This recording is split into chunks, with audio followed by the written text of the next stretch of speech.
इस सेशन में हम एक नया टॉपिक सीखेंगे जिसका नाम है dynamic memory allocation. Dynamic memory allocation. अब ये सेकंड लास्ट टॉपिक है हमारी सी लैंग्वेज कंप्लीट होने के पहले। लास्ट टॉपिक जो फर्स्ट लास्ट टॉपिक है वो है हमारा फाइल हैंडलिंग। वो एक काफ़ी टफ और लेंदी टॉपिक है, तो उसको हम अच्छे से एक सीरीज में कवर करेंगे और उस पर बेस्ड एक एप्लीकेशन भी डिज़ाइन करेंगे। और इस पे बेस्ड जो ये एप्लीकेशन होगी इसको आप अपनी जो प्रोफाइल है, अपना जो सीवी है, उसमें एज अ प्रोजेक्ट भी डाल सकते हैं। तो उसको गिटहब वगैरह पे अपलोड करके उसके बारे में भी मैं फ्यूचर में जाके बताऊंगा कि गिटहब को कैसे यूज़ करते हैं, एक रिपोजिटरी को कैसे होस्ट करते हैं और कैसे सब काम होता है, कैसे आप आपके प्रोजेक्ट्स को अपलोड कर सकते हैं।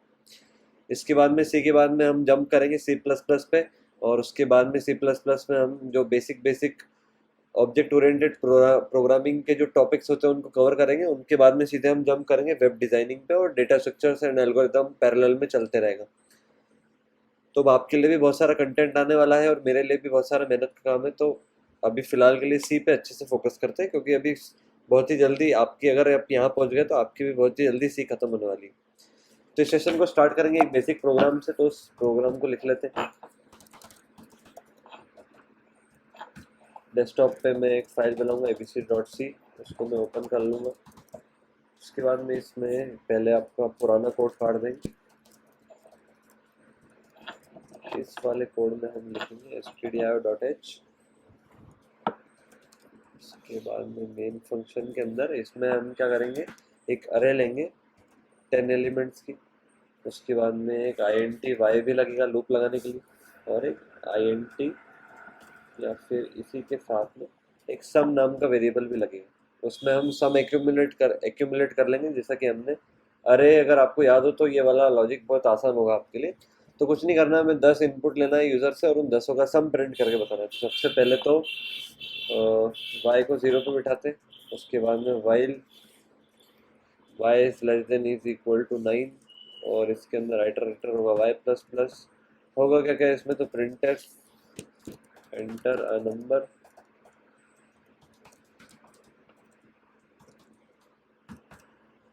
स्कैनफ परसेंटेज डी एम% एक्स ऑफ वाई। इससे हमारा जो इनपुट है वो कंप्लीट हो गया। अब y को फिर से हमने 0 पे बिठाया, सम को पहले शुरुआत में 0 असाइन किया, फिर while y is less than is equal to 9, हर चक्कर में y प्लस प्लस। उसके बाद में सम इज इक्वल टू, या फिर sum plus is equal to, फिर सिंपल ही रखते हैं, sum is equal to sum plus हमारा एक्स ऑफ वाई। इससे सम के अंदर हमारा जो सम है वो एक्यूमुलेट हो जाएगा और लास्ट में जाके हम सम को प्रिंट करा देंगे। Print f sum is percentage d backslash n comma sum. Last में वही पुराना हमारा रिटर्न 0। उसको सेव किया, कंपाइल किया, कंपाइल हो गया, रन किया, तो 1 2 3 4 5 6 7 8 9 और ये 10, आंसर आ गया 55। बढ़िया चल रहा है प्रोग्राम। आप इसको प्रोग्राम को आपके सिस्टम पे एक बार रन करके देखिएगा। अब देखते हैं कि ये प्रोग्राम बोलना क्या चाह रहा है। तो अब इसका हम ऑब्जेक्टिव देखते हैं कि क्या है। तो इसका ऑब्जेक्टिव है, ऐसा लिख लीजिए नीचे, या फिर टाइप कर देता हूँ, ज़्यादा सही रहेगा। Objective of this program is to calculate sum of 10 numbers provided by the user as input। ये इस जो प्रोग्राम है जो हमने लिखा ऊपर, ये इसका ऑब्जेक्टिव है। अब एक नया ऑब्जेक्टिव डिस्कस करते हैं। नया ऑब्जेक्टिव, अब मजा आने वाला है।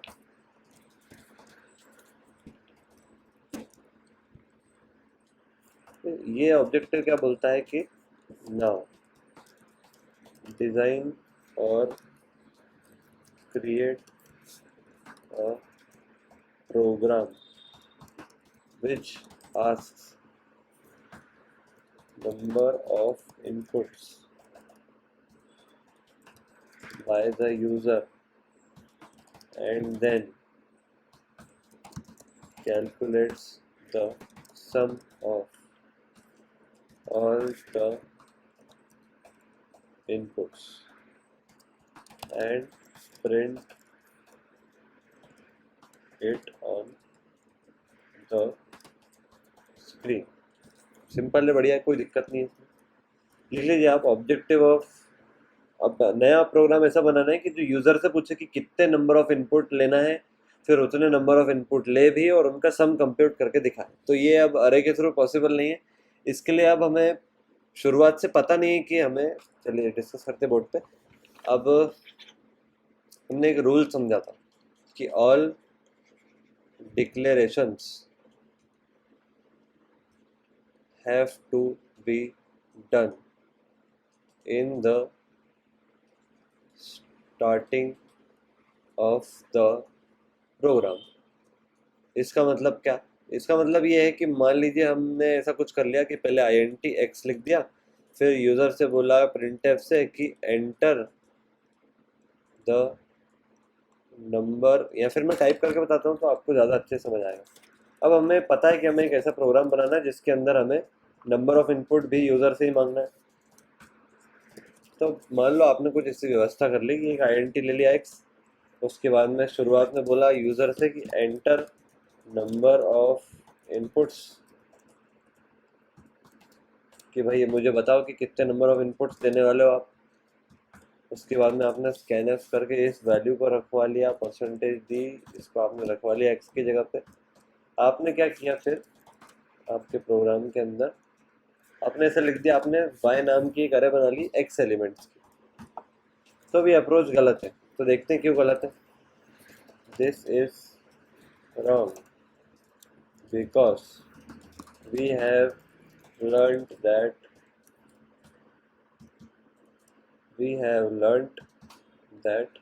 yeah, we have learned that declarations can only be done in the starting of the programs and not in between। इसका मतलब ये है कि जो डिक्लेरेशंस है वो हमेशा प्रोग्राम के स्टार्टिंग में होती है। बीच में कहीं भी हम ये नहीं लिख सकते कि int(y)(x) कहीं भी बीच में उठा के डिक्लेयर कर दिया। अब इससे डिक्लेयर ज़रूर होगा, लेकिन वो हमारा वो डिस्कशन नहीं है और वो इंटरव्यूअर के पॉइंट ऑफ व्यू से गलत है, क्योंकि इंटरव्यूअर ने जब सीखा था, जब जो जीसीसी का वर्जन था उसमें ये अलाउड नहीं था। अब आज के टाइम पे अलाउड तो है, लेकिन ये हमारे ऑब्जेक्टिव से मेल नहीं खाएगा अभी भी। आगे जाके कुछ ना कुछ उसमें प्रॉब्लम आई जाएगी, कॉम्प्लिकेशन आई जाएगी, वो मैं भी समझा नहीं सकता। उसके लिए एक नई चीज़ समझते हैं। तो अब हमें पता है कि हमें क्या करना है। अब हमें मेमोरी जो एलोकेट करवानी है वो हमारे हिसाब से करवाना है। तो देखते हैं।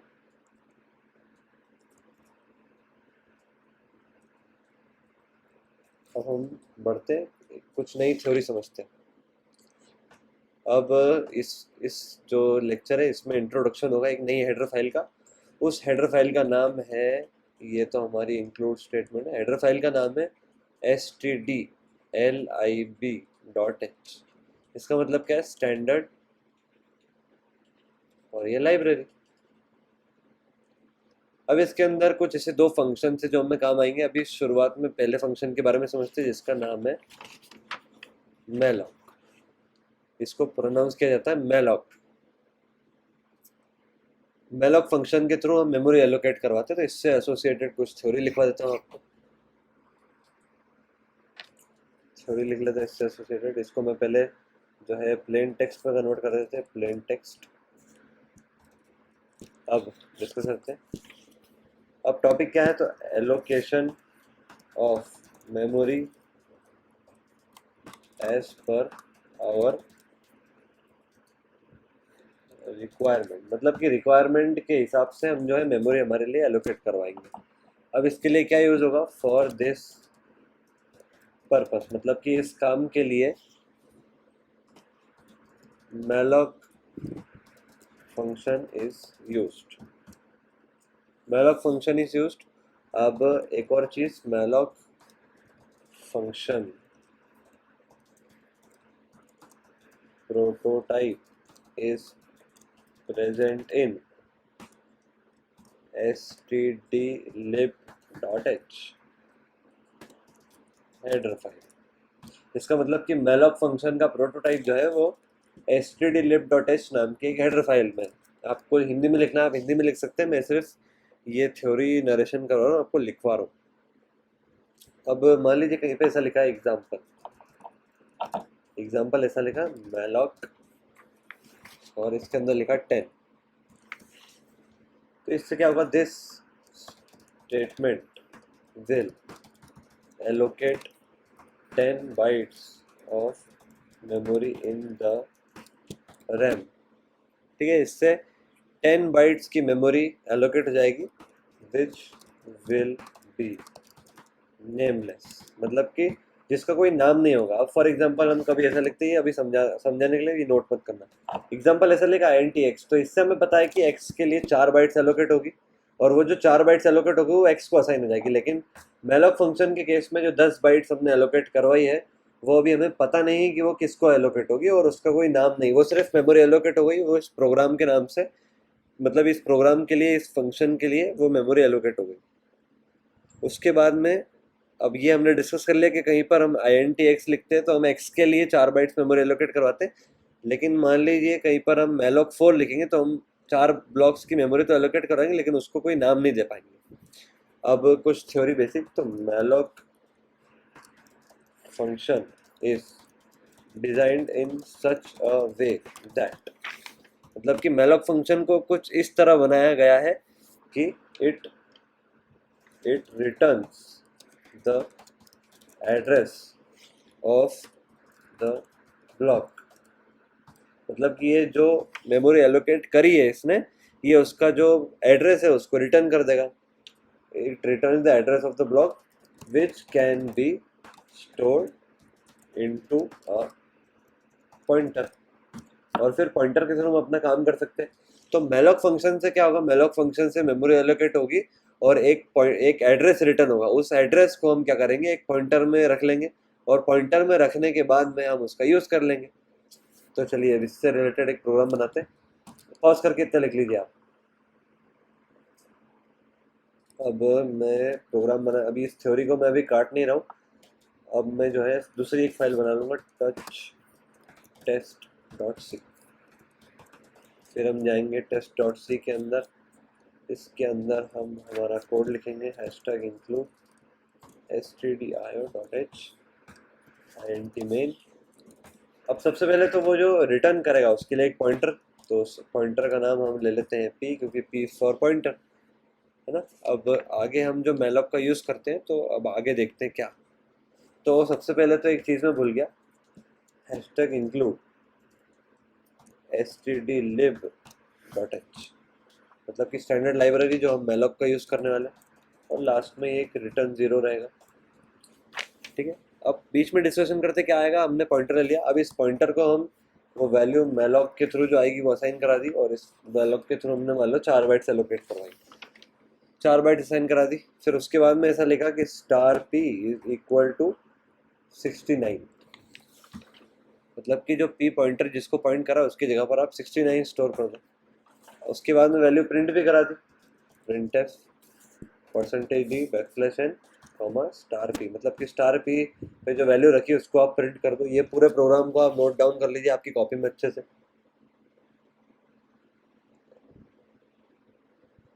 अब आपने पॉज करके ये प्रोग्राम नोट कर लिया होगा कॉपी में। अब पेंसिल लीजिए और इस प्रोग्राम को अच्छे से बिल्कुल काट दीजिए, ऐसा काटिएगा कि बाद में आपको दिखे ये प्रोग्राम। ठीक है, अब इसको मैंने काटने का क्यों कहा, तो इसमें एक प्रॉब्लम है, तो उस प्रॉब्लम को भी हम थ्योरी के थ्रू डिस्कस करेंगे। तो इसके लिए हम हमारी पुरानी वाली फाइल में चलते हैं और इसमें आगे थ्योरी डिस्कस करते हैं। तो आगे थ्योरी ये है कि malloc function is designed in such a way that it returns the address which is of void star। void star मतलब कि मैलॉक फंक्शन के थ्रू जो एड्रेस रिटर्न किया जाता है वो void स्टार टाइप का होता है। अब void का मतलब तो खाली होता है, हमने सीखा। void का मतलब कि खाली, एम्प्टी मतलब कि खाली ब्लॉक। तो इसका जो एड्रेस होता है वो बिल्कुल एक खाली ब्लॉक के जैसा होता है। मतलब इसका मतलब क्या है, तो इसका मतलब कि जब भी उस पॉइंटर पे कोई ऑपरेशन किया जाएगा, पी इज इक्वल टू, मान लीजिए कुछ मेमोरी ऐसे 18678 984, मान लीजिए ऐसा लिखा जाए पी प्लस प्लस, तो उससे होगा क्या, वो हो जाएगी 18678 985। जबकि होना क्या चाहिए, होना ये चाहिए कि ये जो पॉइंटर है हमारा वो आईएनटी टाइप का है उसमें, तो आईएनटी टाइप से वो वैल्यू 88 हो जाना चाहिए, लेकिन ये तो 85 ही हो रही। तो इसके लिए हमें उसको टाइप कास्ट करना पड़ेगा। क्या करना पड़ेगा, टाइप कास्ट। मतलब कि वो जो वर्ड स्टार टाइप की चीज़ है उसको अब हम किस में कन्वर्ट कर देंगे, तो आईएनटी स्टार में कन्वर्ट कर देंगे। इसके लिए क्या करेंगे, तो इसके लिए इसी इसी प्रोग्राम में जो हमने प्रोग्राम लिखा हुआ है उसी प्रोग्राम में कुछ चेंजेस करेंगे। ओपन टेस्ट डॉट सी, इस प्रोग्राम में चेंज ये करेंगे कि ये जब रिटर्न कर रहा होगा तो वो रिटर्न करी हुई वैल्यू इधर आएगी। तो इधर से आप टाइप कास्ट करने के लिए यहाँ पर करना है इक्वल टू के पहले, क्योंकि इक्वल टू से तो वो वैल्यू असाइन हो जाएगी। तो यहाँ पर हम ब्रैकेट में लिखेंगे आईएनटी स्टार, मतलब कि जो एड्रेस आएगा वो वर्ड स्टार से आईएनटी स्टार टाइप में कन्वर्ट हो जाएगा और पी को असाइन हो जाएगा। ये वाला प्रोग्राम बिल्कुल बढ़िया है। अब इसको टेस्ट कर लेते हैं। तो ये आपके सामने, ये जो हमने 69 यहाँ पर इस पॉइंटर के थ्रू उसको असाइन कराया था वो इस स्टेटमेंट के थ्रू प्रिंट हो गया। मतलब कि बिल्कुल बढ़िया काम है, बिल्कुल बढ़िया चल गया हमारा प्रोग्राम। अब हमारा ऑब्जेक्टिव क्या था, ऑब्जेक्टिव याद करते तो ऑब्जेक्टिव ये था कि अब हम जो हमारे नंबर ऑफ यूजर्स भी इनपुट से लें, नंबर ऑफ इनपुट्स यूजर से लें और उसके हिसाब से फिर सम को कंप्यूट कर दें। तो सबसे पहले तो एक लास्ट में रिटर्न 0 रहेगा।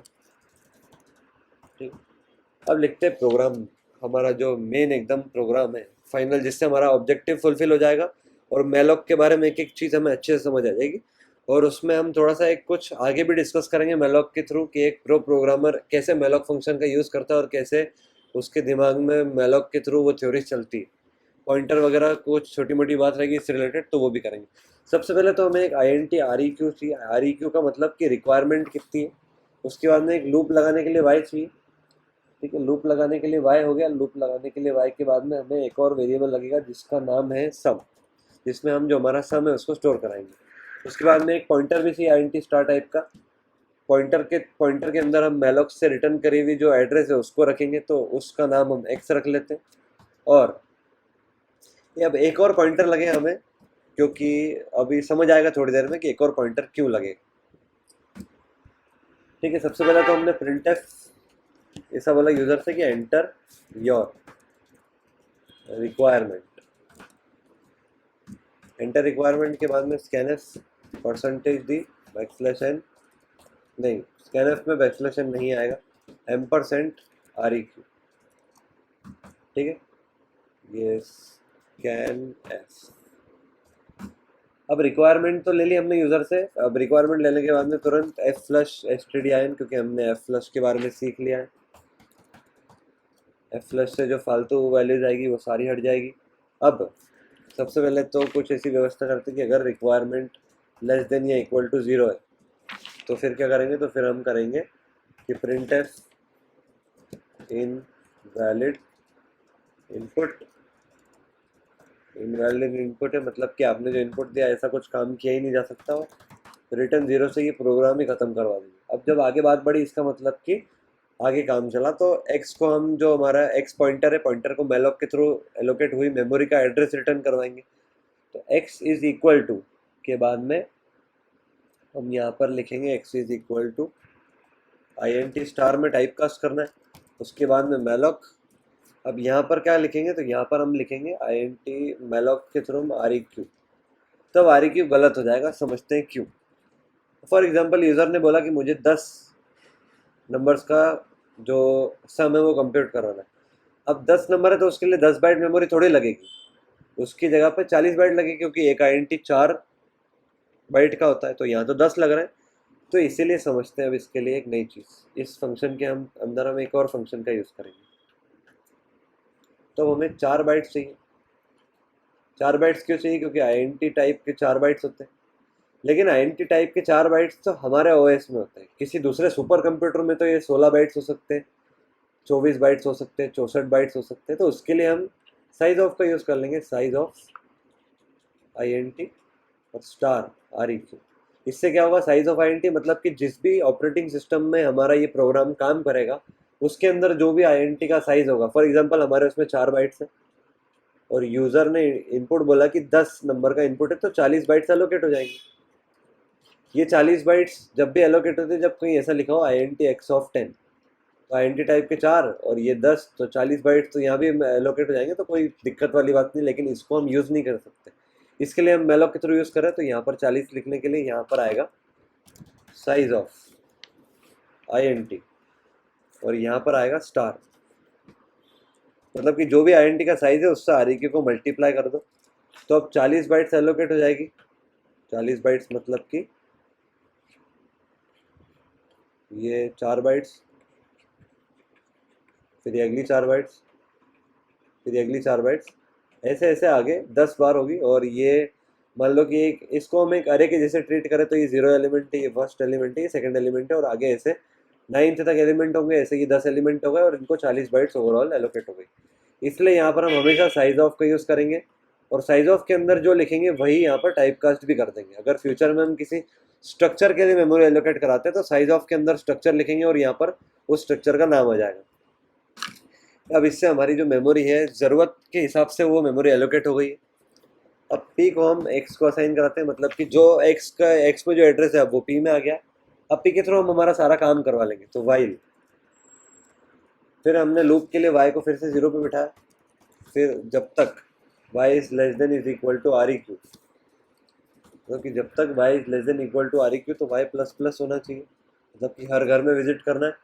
मतलब कि जितने रिक्वायरमेंट के हिसाब से हमने ब्लॉक करा सबके अंदर हमें वैल्यू इनपुट कराना है। तो पहले तो हम ये बोल देंगे कि प्रिंट एंटर नंबर, मतलब कि एंटर नंबर, उसके बाद में स्कैनफ कहाँ पे रखना है, %d टाइप की वैल्यू किधर रखना है, तो जिधर p पॉइंट करना है। उसके बाद में अगले चक्कर में इसको p प्लस प्लस भी कराना रहेगा, उससे जो p है वो INT स्टार टाइप का है और उसको जो एड्रेस मिला है वो भी INT स्टार टाइप का, तो ये p एक आगे बढ़ाने पे 4 आगे बढ़ेगा। तो इस पे काम हो जाने के बाद में वो सीधे अगले 4 बाइट्स पे जाएगा, इस पे काम हो जाने के बाद में सीधे अगले 4 बाइट्स पे जाएगा। ठीक है, इससे हमारे पॉइंटर आगे बढ़ जाएगा और इससे हमारा वाई प्लस प्लस मतलब कि जितने रिक्वायरमेंट है उतनी बार ये लूप चल जाएगा। अब हमारा जो इनपुट है वो हमारे पास में आ चुका है।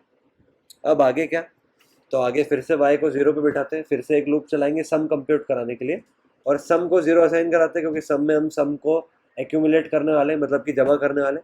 फिर अब समझते हैं, जब मेमोरी एलोकेट हुई थी तो एक्स तो शुरुआत में बैठा था, तो पी को हमने शुरू में बिठाया, काम करके आगे बढ़ाते गए आगे बढ़ाते गए। अब फिर से हमें पी को यहाँ पर लाना पड़ेगा इसी पॉइंटर पे, क्योंकि अब हमें सम कंप्यूट कराना तो फिर से शुरू से आखिरी तक जाना है। तो उसके लिए हम पी को फिर से एक्स के पास लाए और अब वापस से वही लूप चलाए, तो while y is less than is equal to REQ। इस लूप के अंदर वही y प्लस प्लस होगा हर चक्कर में। उसके बाद में sum is equal to sum plus, उसके बाद में उस पॉइंटर में जो वैल्यू होगी, तो जो p में वैल्यू होगी वो, उसके बाद में हर चक्कर पे पॉइंटर भी आगे बढ़ेगा और आइटरेटर भी आगे बढ़ेगा। इससे हमारे पास में सम आ जाएगा। अब आखिरी में प्रिंट करा देंगे printf total is %d backslash n comma sum return 0। तो हम लिख चुके हैं, तो इसको सेव करते हैं, कंपाइल करते हैं, एक बार वर्कआउट करके और देखेंगे। मुझे पता है कंफर्म आपको इसमें कुछ ना कुछ कन्फ्यूजन होगा ही। इसमें एक प्रॉब्लम है, मैलॉक वाले स्टेटमेंट पर सेमीकोलन ही लगाना भूल गए। सेव करके कंपाइल करते हैं, बिल्कुल बढ़िया तरीके से कंपाइल हो गया है। रन करके देख लेते हैं। रन करेंगे तो एंटर रिक्वायरमेंट, मान लीजिए हमें इसमें 7 नंबर का इनपुट कराना है, तो 1 2 3 4 5 6 और 7 नंबर का इनपुट करा लिया, 8। तो ये आपके पास में 1 2 3 4 सॉरी 1 2 3 4 5 6 7 और ये 8। अब इसमें कुछ प्रॉब्लम आ रही है, हमने जितनी मेमोरी एलोकेट करवाई उससे ये एक ज़्यादा बार चल रहा है। तो इसके लिए देखते हैं क्या हमने कुछ गड़बड़ करी शायद। y0 y ये जो होगा इसको y लेस देन REQ चला के देखते हैं।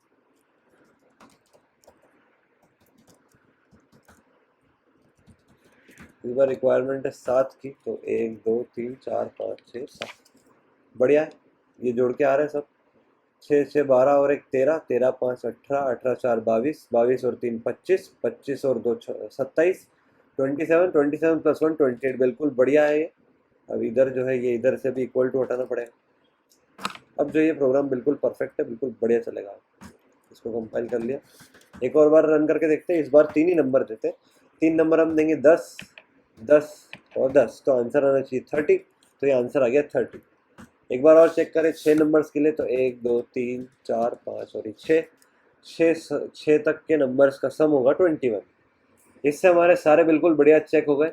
हमारे जो रिक्वायरमेंट है उतनी बार लूप चल रहा है, उतनी बार इनपुट जा रहा है। अब आप इस प्रोग्राम को नोट कर लीजिए। ये हमने, अब शुरुआत से एक बार चलते हैं, हम प्रोसीजर समझते हैं कि कैसे प्रोग्राम आगे बढ़ रहा है।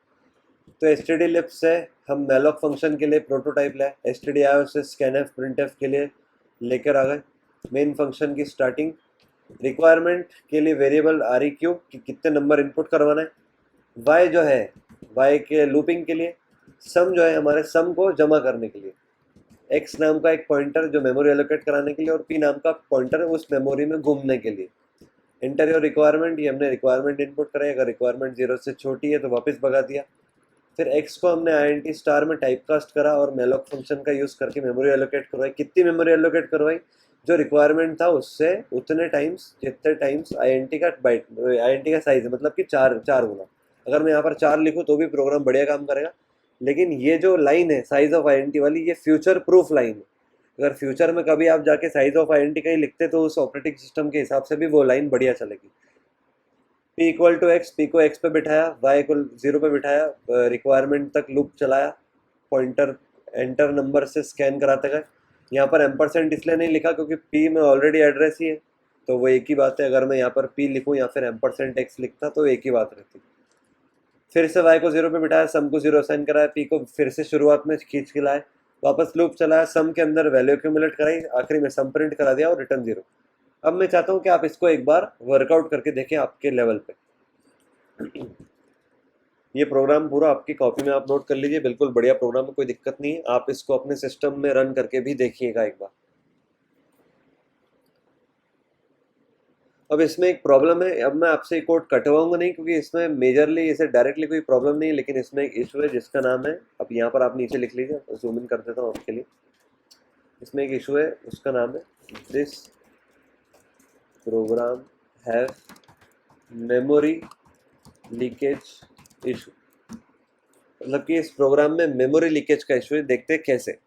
तो मेलोक के थ्रू जो मेमोरी एलोकेट हुई 10 बाइट, 20 बाइट, 40 बाइट, 100 बाइट, जितने भी यूजर ने करवाई रिक्वायरमेंट देके, तो जितनी भी मेमोरी एलोकेट हुई, ये मेमोरी फंक्शन की खत्म होने के बाद में ऑटो डिलीट नहीं होती। ऐसा लिख लीजिए आप।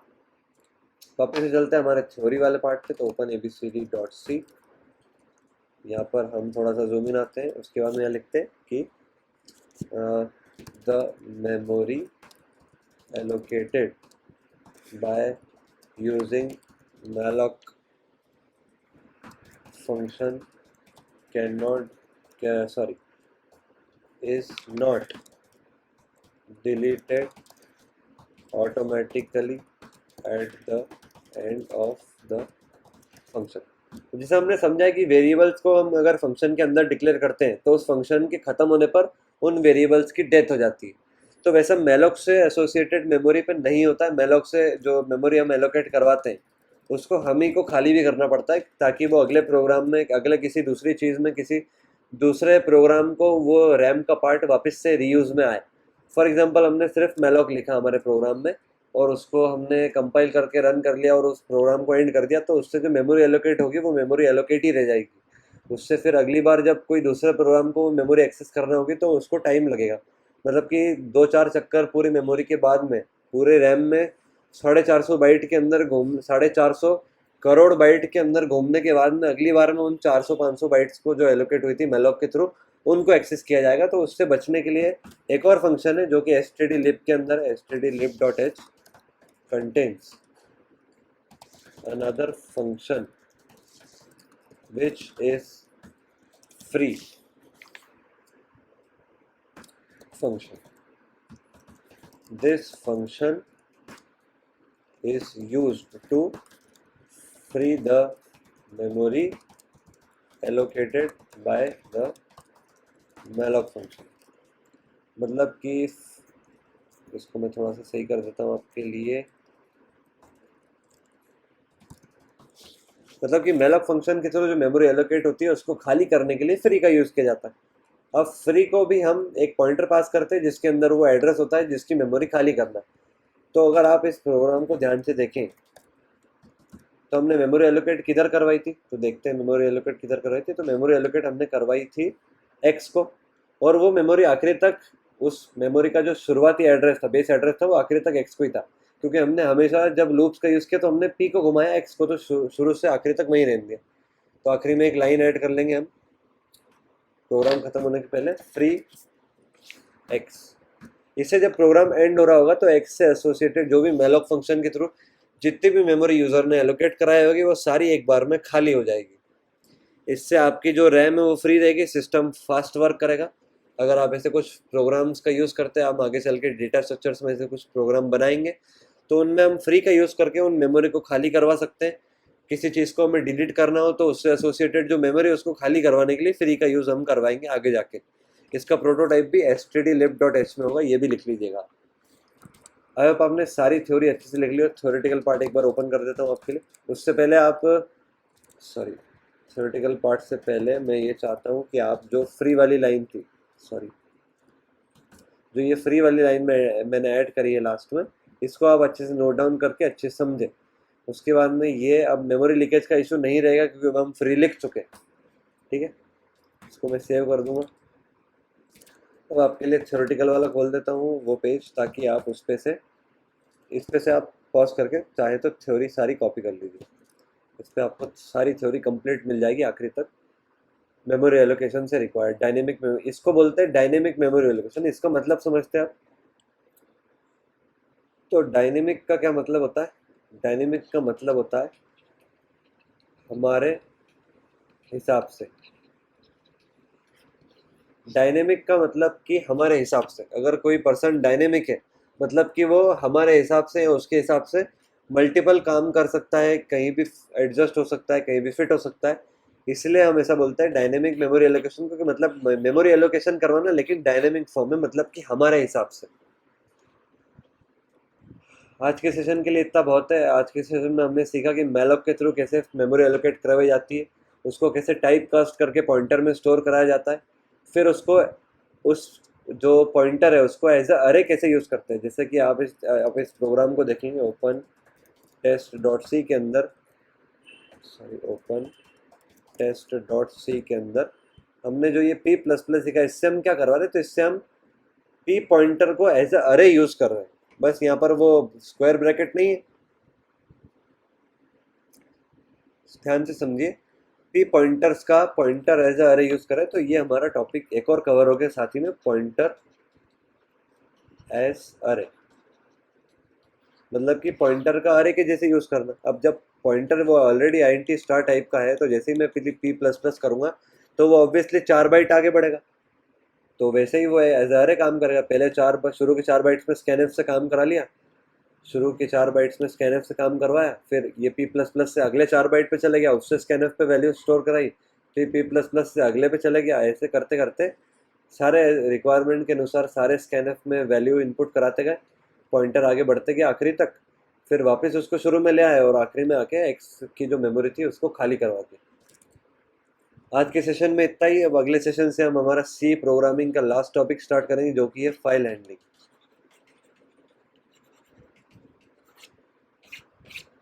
फाइल हैंडलिंग का एक बेसिक एग्जांपल देता हूँ। जैसे कि जो जीसीसी है, जीसीसी भी एक प्रोग्राम है, उसको भी सी प्रोग्रामिंग लैंग्वेज के अंदर लिखा गया है। अब मैं जैसे लिखता हूँ जीसीसी टेस्ट.c, तो इससे मैं क्या कर रहा हूँ, जीसीसी नाम का एक प्रोग्राम है जो सी में लिखा गया है, उसको मैं टेस्ट.c नाम की एक फाइल पास कर रहा हूँ। तो उस फाइल में कुछ चेंजेस करके .a.out नाम की एक फाइल बना देता है। तो कैसे एक प्रोग्राम एक फाइल को रीड करता है, कैसे एक प्रोग्राम एक नई फाइल को बनाता है, वो फाइल कैसे काम करती है, उस फाइल के अंदर क्या क्या कैसे कैसे लिखा होता है, तो ये सब हम समझेंगे अगले सेशन से, जो कि होगा फाइल हैंडलिंग। उसके थ्रू हम जो हमारी फ्लैश ड्राइव है, रोम है, रीड ओनली मेमोरी है, उसको अभी तक हम सिर्फ प्रोग्राम्स के थ्रू रैम के अंदर काम कर रहे हैं, उसके थ्रू हम रोम के अंदर भी काम करेंगे। और लास्ट में मैं आपको एक प्रोजेक्ट गिव अवे करूंगा, जो कि प्रोजेक्ट आप आपके सीवी में, आपके रिज्यूम में ऐड कर सकते हैं, जिस प्रोजेक्ट की गिटहब लिंक भी आप प्रोवाइड करा सकते हैं और आपके किसी भी इंटरव्यूअर को इंटरव्यू में जाके इम्प्रेस कर सकते हैं। आज के सेशन में इतना ही। Thank you for your patience. Have a nice day.